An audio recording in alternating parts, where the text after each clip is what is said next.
Welcome to Coffee with Coach. Well, it's iced coffee again, but who's telling? So here's a statement for you. What do you think of this? This is who we are going to be, and this is the work we will be doing for Jesus Christ this year. Is that what your budget says? If not, you may be doing it all wrong. I get it. Building a budget just seems like an irrelevant and unappreciated task, but it is one of the most important things a church does every year. A good budget reveals your ministry priorities much clearer than your mission statement, so stick around and I'll share 5 different ways to build a budget. I'm Steve Petty, and I have 3 goals for these videos: to help you become a better pastor and leader, to save you time and money, to help educate, motivate, and energize you to motivate and energize your church. If you find these videos helpful, I hope you will subscribe to my channel. Just click the little red button over there. And if you have questions or comments, you can add them below or email me at steve@revstevep.com. So I'm in the middle of a 5-part series on building church finances. And this is the 3rd part, building a budget. Part 1 was 7 things a pastor needs to know before they can start building a budget. I'll include a link up there so you can find that one. Today I want to talk about how you actually build a budget. Building a budget is the most important thing you'll do in terms of setting the priorities for your church. You can have a great mission statement. Everybody has wonderful mission statements. They're flowery. They tell us what we want to do. But unless your budget actually reflects that you're going to accomplish that mission statement, the mission statement's irrelevant because the budget speaks louder than words. So, how do you build a budget? I realized it's not fun, but it's critical. So I'm going to give you 5 ways to build a budget. Some are good, some are bad, some are awful, some are great. Number 1, the easy budget. Take last year's budget, make a copy, change the date, and do that. Just take what you did last year and do exactly the same thing.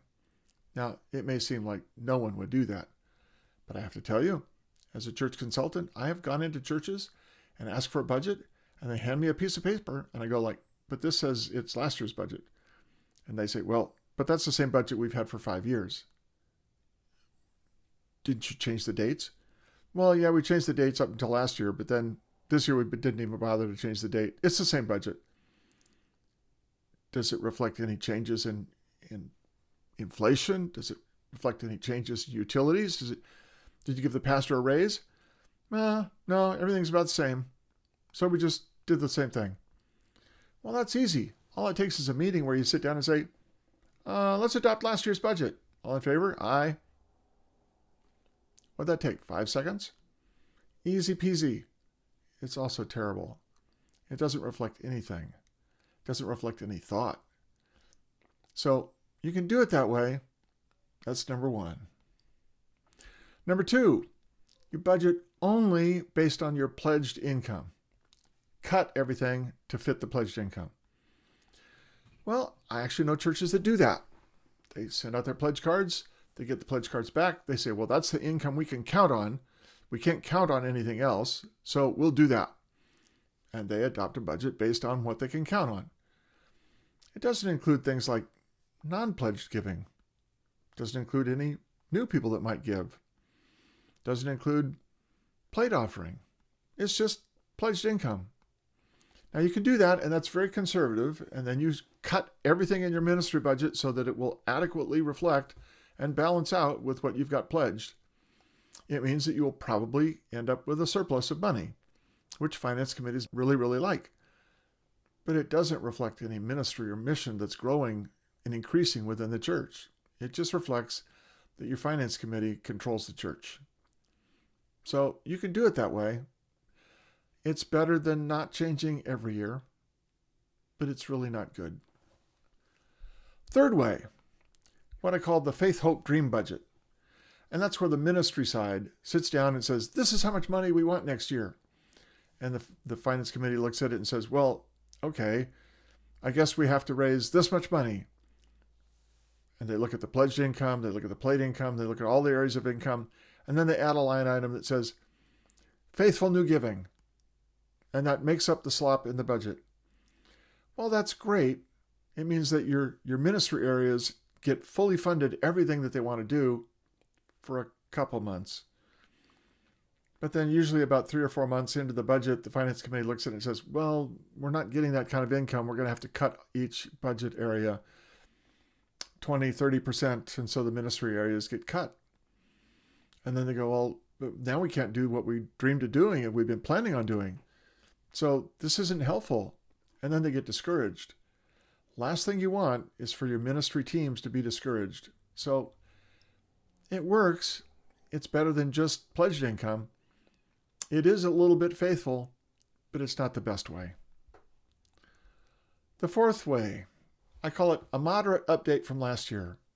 So you take last year's budget, but instead of adopting it straight through on the income side, you look at how well we did with all of our income areas. Were they higher? Were they lower? Did we increase in giving? Did we decrease in rentals? How did the money come in? What needs to be adjusted? You make adjustments. Then you look at how much you want to spend for next year. And you look at where you spent it last year, what committees spent their budget, what committees didn't spend their budget, what committees asked for more than they probably should have. And you make adjustments based on that. So you adjust everything based on last year's performance and next year's best hope. But you keep it realistic. You keep the income and expense sides realistic. And you do the best you can with those things. Are there things that didn't get tracked? Make sure that they get tracked for next year. Are there expenses we know will change next year? Then make sure to include those. It's much more realistic. It's probably how most churches do it, but it's not the best way.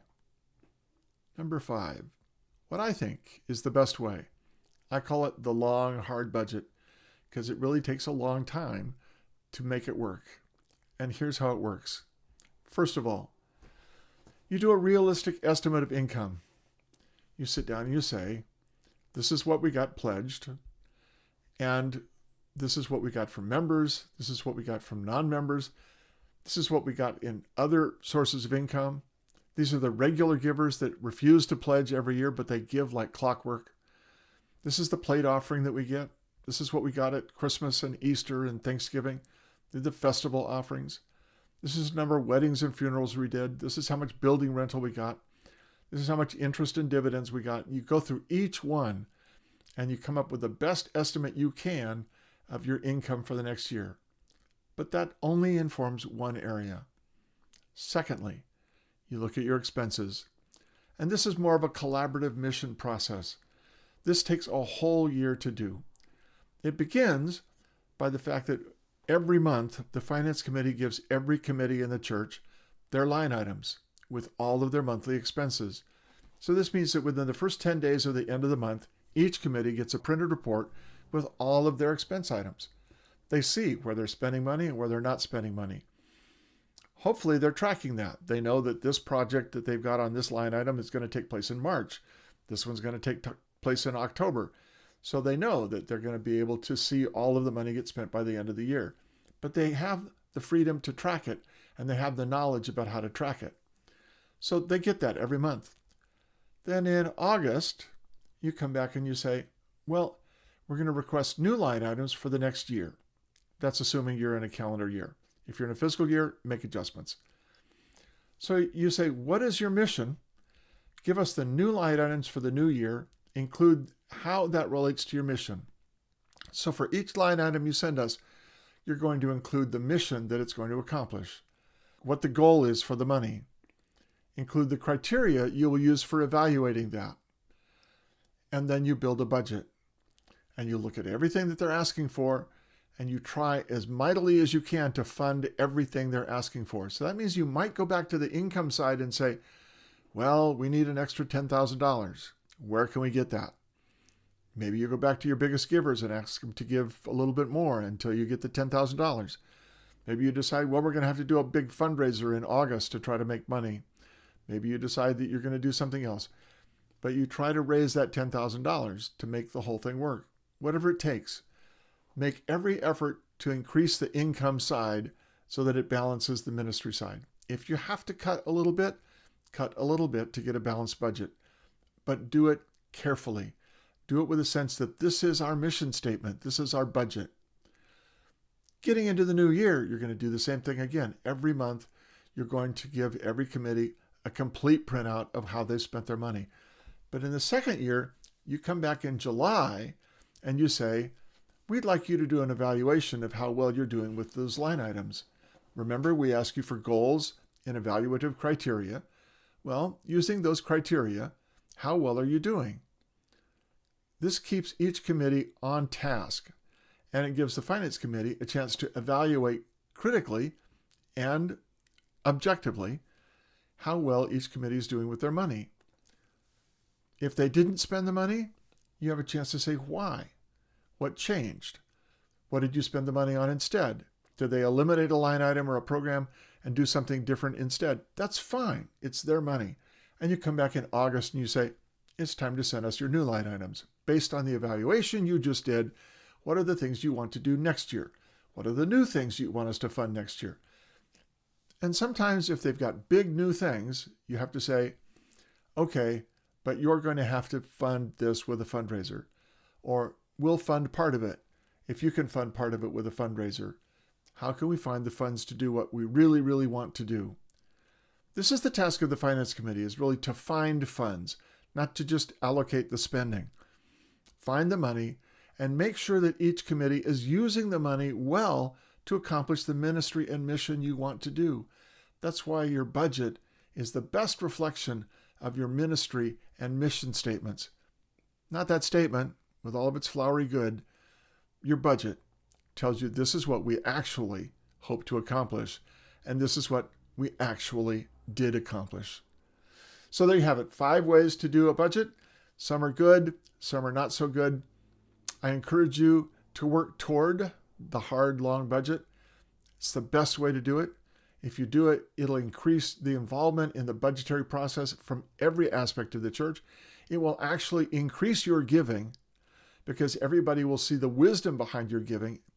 We'll talk about that a little bit more next week when we talk about how money works in the 4th installment in the financing series. How money works? Oh man, most pastors do not understand how money works, but money works in very specific ways. I can tell you about it next week on Coffee with Coach. See you then. I hope you find these videos helpful, and I hope you'll subscribe to my channel. As I said before, you can click that little red button or click my smiling face over there. And if you have questions or comments, you can add them below, or you can email me at steve@revstevep.com. Like I said, next week we'll talk about how money works. I think you'll want to listen to that.